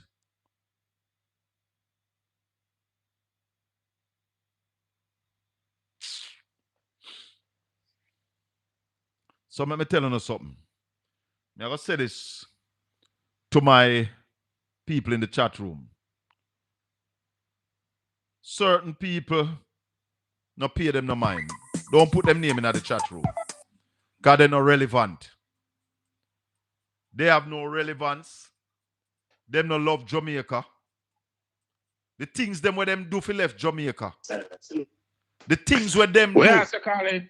Me I say a whole heap, you know, Chris. Me I say a whole heap this evening because we have a Mia with nasty like. If you Colin, you know, I sent you a thing for asking your opinion on a property I was looking at in Portland. I don't know if you got to look at it. Yeah, Colin, I'm going to try to find it for you, Chris. I don't find it yet, but I'm going to try my best and find it for you. Yeah, I keep going back and forth in my mind because, you know, you invest in a property, you want to enjoy the nice town area. and so forth. But it's a nice area. Yeah. And but Colin, yeah. Why is it so hard? And this is not just Port Antonio, but if you go even Sava into the condition of the market and these areas, a market is a center of commerce. Why we can't elevate our markets up to a level that it deserves. And that's how food come out, with the commerce and all of these things. Why our markets, and you have traveled. I know you travel the Caribbean. I hear you talk all the while. And you can't go into any little Caribbean. I've traveled about 30 countries, Chris. Whole heap, and not just the Yes. Caribbean. Travel extensively. And Colin, with you just using the Caribbean, you go into these small Caribbean islands, the markets, you can't eat off of the floor. Hey, why hold we on. can't I go in at the fish have market. I go in at the fish market at one small island I went to in September. And when you go in at the fish market, you got to count the flies in the fish market. Exactly. Place clean and nice. You're comfortable if you stand up in there. But Colin, is it that we as Jamaican don't feel like we don't deserve it, or the politicians them just don't care? What is it? Is the chicken or the egg? I don't understand the whole thing, because the politicians don't know their roles and function. That is the first thing. So they don't think that they are responsible to ensure that these things are done. That are the first problem we have. When you have leaders who don't know what they are responsible for and what power they wield, then they don't get the things done that they are supposed to get done. So that is our first problem start. We employ idiots to lead. I keep going back. We spoke about this a while back, Colin, that the yacht club in Port Antonio, which is a very nice facility. I don't know if they have kept it up since the last time I went there, which is a while back. But it always kind of, when I walked outside of the facility and they didn't fix up the outside. We have a very nice thing, and then on the outside was ramshackle. People with multi-million-dollar yacht don't like ramshackle. Let me say this to you. If you build one of the most luxurious house and give it to a man when you know the value of it or know where you can do with it, what you think is going to happen? PGA Pattis not that vision for that mega yacht marina in Port Antonio. But the leaders of Port Antonio don't have a clue what that looks like or what it's supposed to look like. And one of the problems that we also having is that these leaders now not take it upon themselves to do some research or go somewhere. I went down to Panama the other day. And when I go over the mega yacht marina and look at it, I said to the producer, this is what the Port Antonio Marina is supposed to look like. Right. You understand? Yeah. So we have leaders now who don't have a clue what a mega yacht marina look like. Never see 10 mega yacht in a one place yet. Oh, you have those people that lead you. But Colin, you have to know your demographics if you're doing anything. First thing you have to know is what kind of people on those yachts. What is the kind of people you're serving? And that's why, Chris, that's why you hear us keep saying to Port Antonio and Portland that we need to develop Navy Island. Because Navy Island now is what you would put, where you would put the toys for these rich people to come. Because rich people don't come to average places. You have to have something spectacular, extraordinary to draw them interest. Yeah? Colin, the town hold on, Chris. I want to tell you one more thing. I happen to have a friend who is a marine pilot who bring in the ship them. Yeah?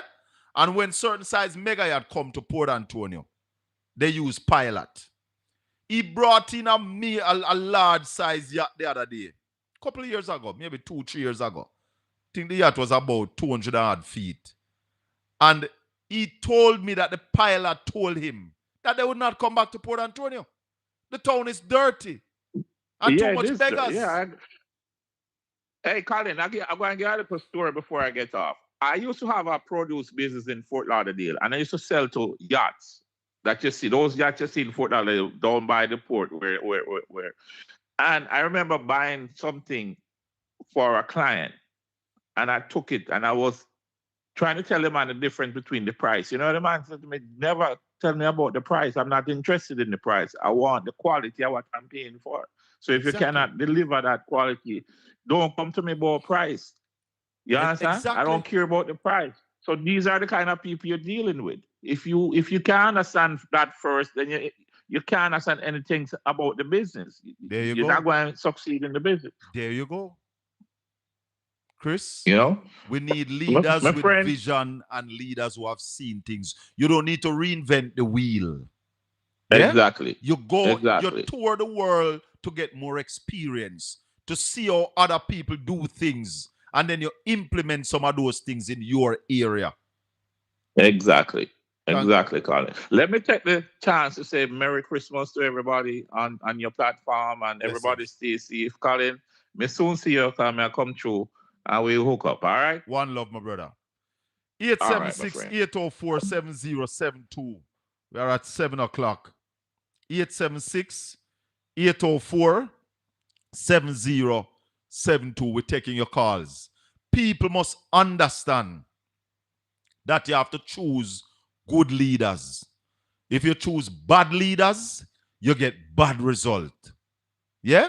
If you choose people who don't have a vision, the Bible tell you you're going to perish. So no need to start scrutinize the people them where come forward, say them want to lead, you know. You no need to ensure that you no question them. Here where come out of them belly. The Bible say, I know where you eat, I know where you put in. I will come out and you defile your body. If we don't know what these people are thinking, we can't get nothing out of them. Hello, good evening. Greetings, Colin. Blessings. How you doing, man? Good, good. Well, I must say, I know you're very passionate about Portland, you know. And I'm passionate myself about Portland because I'm my backyard. That's for me. Boy, what is happening to Portland, though? It must be deliberate. A lack of leadership, brother. It must be deliberate. Listen, because I don't even know if it's deliberate more than our leaders are worthless. But look at this. I remember the days when you used to walk through Portland and you used to bump into more tourists than residents, right? Yeah, man. When you drive past the Rio Grande Bridge, you see the amount of raft coming down the Rio Grande. You see them coming down, man. And those are the things that used to sustain the wider sustain Port Antonio and some of the rural communities, because a lot of tourist dollars used to come out of the rafting. Yes, man. And the tourists them used to spend a lot of money in the town. Of course. You know, and we watched that from 1980 until now. The thing does get worse each year. And we just sit down and watch. It must be deliberate. There are some people, Colin, there are some people who believe that you shouldn't bring large cruise ship to Portland and you shouldn't build large hotels in Portland. I come against them in the name of Jesus Christ. We need 3 or 4 large hotels in Portland, 500 rooms, 600 rooms. We need 2 or 3 of those large hotels here. We need the East Harbor to be developed so we can take the big ships that are carrying 4,000 and 5,000 guests. We need those in Port Antonio. We have more attraction. We have more natural attractions than any parish. But Colin, I totally agree with you. When you go to other Caribbean islands, right, and see how the local people benefit from it, you feel embarrassed. You know? What do you mean, man? You really feel embarrassed. I got to a few of the Caribbean islands myself, and you can see directly how the local people they benefit from. We have a tourist industry. We have tourists because all the tourists is going to all the hotels up and tell them not to go outside because it's dangerous. And it's one thing, Jamaica come tourists. Let me tell you something. Let me ask you a question. Tourists in Jamaica. Let me ask you a question. What is in Grand Cayman? Cayman? Yeah, what is there? Apart from a beach, just a beach. Brother, I have been to Cayman I think I've been to Cayman twice. And I told my team that I don't want to go back to Cayman 2 or 3 days before a show. Because the 2 times I went to Cayman was about shows. When you go to Cayman on a Friday, the town empty like a desert. But there's a large cruise ship sitting outside. They don't even have a dock. Do they have a dock? Well, I've never been there. My wife think worked the there ship- for liquor. I think the ship tender. They don't have a dock. Yeah, man, absolutely nothing to attract. But yet, I get in traction. How? You know, when you look at some little waterfalls in some of the Caribbean, that people flock. And when you look at our rivers in Portland, I don't see tourists in Portland again. Brother, we get them one now, two. But you see, we in Portland have to bring back Portland. Nobody from outside now go come do it for we. Well, that's the thing I Portland. The sort of resources we have in Portland, with all of them nice rivers and waterfalls. And when you hear Edward talk about tourism, they talk about this is a focus city. It's well for that sector, it's all inclusive. But when it comes on to tourism, and don't do nothing for that, because those are the things that you can use to rural communities. You mentioned like your passion for the creative industry. Yeah. Like the entertainment zone there. Every community should have every single rural community should have an entertainment zone, right? As you mentioned. Them round robin and them look at that used to have, you realize how much money them things that generate coming to them, right? Brother. And we just have sleep on them tickets. The government don't understand the culture and the creative industry. Here, party, they don't understand it. So right now, the government is saying to the public sector, to their public sector, the civil servant, that they mustn't keep no staff party this year. You know how much people that them are put out of work? I don't think this government, they are not a set of. You're breaking up, though. I don't like how your phone line sound. You're kind of in and out. You know, you're not steady. Let me come off for this. Oh, you have me on speaker. That's why it goes so, man. Just talk straight into the phone. Yeah. Yeah, man. Go ahead now. Hello? Look like him cut me off. Caller? Start, and then them PR it and take the place for themselves. All right. That's how them behave all the time. All right, my brother. The line is some bosses, so I could leave it there. All right, you take care. Cool. Blessings. 876-804-7072. I have 8 minutes to go on the show. 8 minutes time we're getting off. But let me tell you this. If the people continue to choose bad leaders, you're going to get bad decisions. Before the local government election, I told you all that the people who are sitting in the council, especially the GLP one them, they don't work no salt. Nothing. When you look at the town of Port Antonio, you smell the town, the garbage laying around. I'm giving them this again. There's a small garbage truck around the place. That truck, what you need to do with that truck is dedicate that truck to the town. So that truck must be around the town taking up the garbage. When it's full, it go to the dump and it come back in at the town. So that truck must be moving around the town, keeping the town clean. You can't have a tourist town dirty, so. Yes, we're not getting a lot of tourists, but if we want to get tourists in Port Antonio, we have to start clean up the town. The town have to start look welcoming. You're collecting money, taxpayers' money for pay as the mayor of Port Antonio. You get between $1 million and $1.5 million each month for what is called township. You need to use it to clean up the town. My town look like a garbage dump. We can't continue that way. No, like up the channel. The thumbs up, touch the thumbs up. It now costs nothing. Touch up the thumbs up for me. Touch it up. Activate it. Like the content. Show that you appreciate the show. Yeah? Want back the parish council. Well, the PNP have a solid team. And if you want proper representation and proper leadership, we have to dash for them man there. I beg the people in my Mansion Hill never to send back that man. But they send him back with him incompetence. And because they were trying to win East Portland, they put him back as mayor. It never go help. Because East Portland people no fool.